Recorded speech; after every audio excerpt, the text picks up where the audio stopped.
मित्रांनो, आज मी उदगीरला गेलो होतो. मग उदगीरला गेल्यावर मला दुकानमध्ये असं का बरं बसले, मी तर रडायलाच लागलो होतो मित्रांनो. तर जय भीम जय शिवराय मित्रांनो. तर आज मी जाणार होतो उदगीरला कशामुळे म्हणजे थोडंसं माझं काम होतं, त्यामुळे मी जाणार होतो उदगीरला. थोडं बहुत मला काहीतरी घ्यायचं होतं, मलाच माहित नाही काय घ्यायचं होतं. तर मी चाललो. तर मित्रांनो, आमच्या गावच्या बस स्टँडमध्ये उभारलो मी बसची वाट बघत. व्हिडिओच्या चक्करमध्ये माझी बस निघून गेली बघा तुमच्या पाया. मग मित्रांनो, आमची लालपरी आली फायनली उदगीरला जाण्यासाठी. आणि मी बसमध्ये चढून तिकीट वगैरे घेतलो कंडक्टर पासून.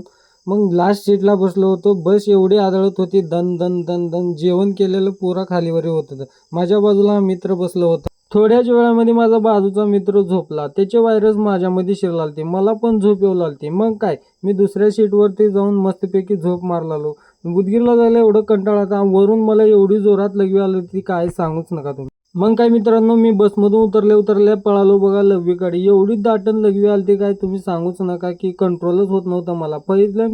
मग मित्रांनो, मी लघवी करून निघालो बघा माझ्या कामाकडे. ऑटोमध्ये जायचं होतं, पण जास्त पैसे घेतल्यामुळे मी चलितच चालतो बघा.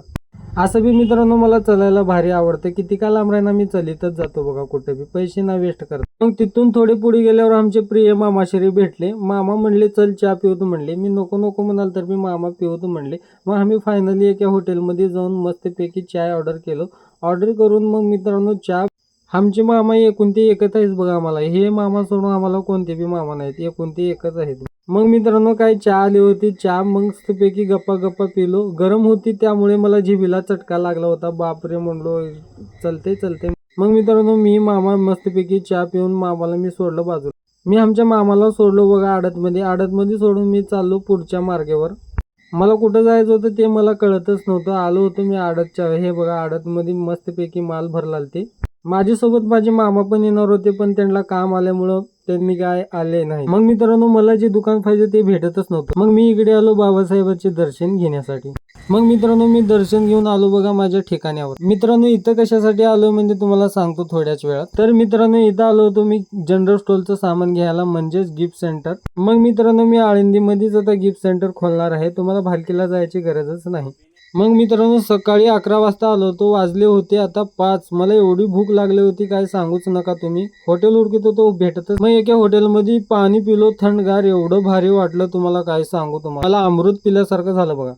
मग मित्रांनो, जेवण काय भेटलं नाही मला. फंटा पिऊन मी असंच चाललो बघा माझ्या दुकानकडे. मग मित्रांनो, दुकानकडे आलो तर काय माझं अजून पॅकच झालं नव्हतं. मी बाप रे म्हणलो, आता एवढं उशीर लागणार आहे मला घरला जायला, 6 वाजणार आहे असं वाटलं. मग इकडे बघा गिफ्ट सेंटर माझे एवढे पडले होते सामान, एवढं बाजूला एवढं सामान पडलं होतं काय सांगू नका. इकडे आमचे भैया बिल करत होते आणि तिकडे मावशी माझं सामान भरत होते. मला एवढं बोर होलं तर मित्रांनो काय सांगूच नका तुम्ही. सकाळी 11 ते 5 वाजेकोना टाइम कवा गेलं मला कळालंच नाही. मी शांतपैकी मस्तपैकी शांत राहिलो बघा इथं. मग मित्रांनो, जेवण खावं नाही ते माझी हालत एवढी खराब झाली. फायनली बिल करून घेतले बघा. मग मित्रांनो, तिथून आलो बघा मी उदगीरच्या बस स्टँड मध्ये. खांद्यावर हे घेऊन, बॅगावर हे घेऊन आलो बघा मी इथं बस स्टँड मध्ये. बस स्टँड एकदम फुल भरलेलं होतं. इकडे तिकडे लोकच उभारले होते. बस काही दिसतच नव्हती माझी. मग असंच खडीवरून बस आल्यानंतर बसलो बघा बसमध्ये बी एवढी गर्दी होती तुम्ही काय सांगूच नका. काय करावं, धक्का बुक्की इकडून तिकडे. आणि वरून माझ्याकडे सामान होतं म्हणून मला लईच हे वाटलं तर एगरीजी ओलालती. वरून जेवण केलं नव्हतं, माझे डोळे विळे खोल गेलते बघा. तुम्ही बघू शकता कसले डोळे झालते बाबा माझे. मग मित्रांनो, थोड्याच वेळात जरा पब्लिक थंड झाली होती. मी आलो होतो बसच्या मागे. तर मित्रांनो, आजचा ब्लॉग कसा वाटला मला नक्की कमेंटमध्ये सांगा. पुढच्यासाठी लाईक फॉलो करायला विसरू नका.